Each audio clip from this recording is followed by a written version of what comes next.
Havamın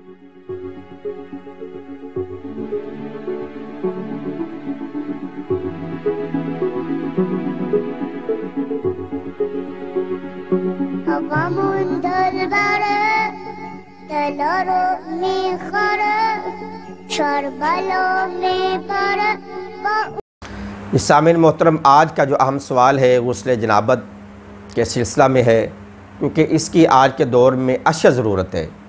गुस्ल जनाबत दो तरह का होता है, गुस्ल तरतीबी और गुस्ल इल्तिमासी।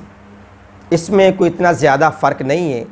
गुस्ल तरतीबी के लिए पहले शर्त है पानी की कुछ शराइत है कि पानी का रंग, बू, जायका कुदरती होना चाहिए, आर्टिफिशियल नहीं होना चाहिए, मसनूई होना चाहिए। जब पानी आपका गुस्ल के लिए कुदरती है, रंग, बू, जायका उसका अपना कुदरती तौर पे बहाल है, फिर उसके लिए गुस्ल और वज़ू के लिए वो पानी मुबाह होगा, जायज़ होगा, बेहतरीन पानी होगा। अब यहाँ पे गुस्ल जनाबत के इंसान किसी भी हालत में, शादीशुदा है या गैर शादीशुदा है, वो जब जुनबी हालत में हो जाए तो उस पर गुस्ल करना वाजिब हो जाता है। नमाज के लिए, हज के लिए, रोज़ा के लिए, कुरान पढ़ने के लिए, बाकी मुबाह कामों के लिए उस पर गुस्ल जनाबत वाजिब हो जाता है। अब गुस्ल जनाबत दो तरह का होता है, गुस्ल तरतीबी और गुस्ल इल्तिमासी। तरतीबी के लिए सबसे पहले तो इंसान को नियत करनी चाहिए, क्योंकि वो गुस्ल करने के लिए जा रहा है।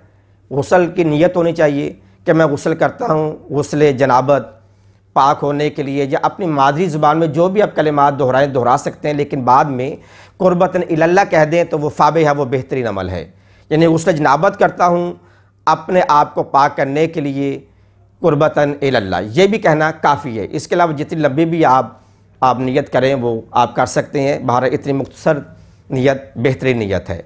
अब गुस्ल तरतीबी के लिए, जनाबत के लिए सबसे पहले आपने कुल्ली करना और नाक में पानी डालना, ये मुस्तहब अमल है, जिसे आप दूसरे लफ्ज़ों में सुन्नत भी कह सकते हैं।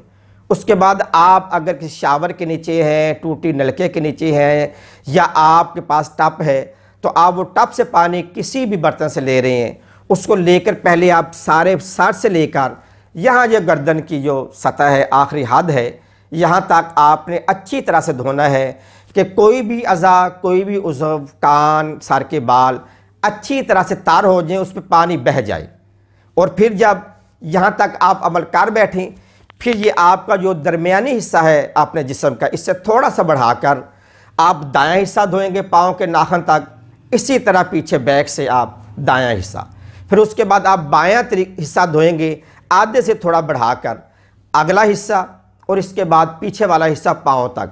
इसमें आपने तमाम तर अज़ा को तार करना है, उस पर पानी बहता हुआ महसूस होगा, जिस पे गालिब आ जाए कि यहाँ से पानी बह गया है।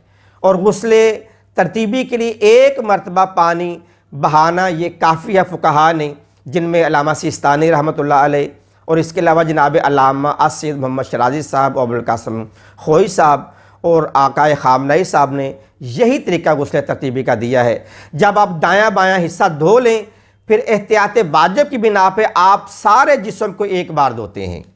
इससे आपका गुस्ल जनाबत, गुस्ल कोई भी मुस्तहब है, वो आपका गुस्ल इस पर तमाम हो जाता है बेहतरीन। अब रहा दूसरा मसला गुस्ल इल्तिमासी, कि अगर आपके पास टप नहीं है, नलका नहीं है, शावर नहीं है, तो वहाँ पे एक तालाब है, बहता हुआ जारी पानी है, दरिया है, नदी है, समंदर है, पानी का कोई भी ज़ख़ीरा आपके पास है, उसको कहते हैं वहाँ पे गुस्ल करने का गुस्ल इल्तिमासी। उसके लिए पहले ये शर्त है कि वो मकामात कि जहाँ पे नजासत लगी हुई, उस मकामात को धोना आपके लिए मुस्तहब है। बाज़ फ़ुक़हा ने वाजिबात में भी लिखा है। फिर आपने एकदम पानी में उतरना है, या बाज़ का लोग इंजॉय के लिए छलांग लगाते हैं, लेकिन वो भी अपनी जगह पे है। लेकिन जब आप पानी में उतरना, ये मकसूद है, पानी में उतरें और आप पानी में एक गोता लगाएं। गोता लगाने के बाद आप बाहर जब आते हैं, आपको यकीन हो जाता है कि मेरे जिस्म का कोई हिस्सा खुश्क नहीं रहा, तो आपका ये गुस्ल इल्तिमासी मुकम्मल हो जाएगा। अगर आप शक करते हैं कि कोई हिस्सा खुश्क रह गया, तो आप दूसरी मरतबा गोता लगा सकते हैं।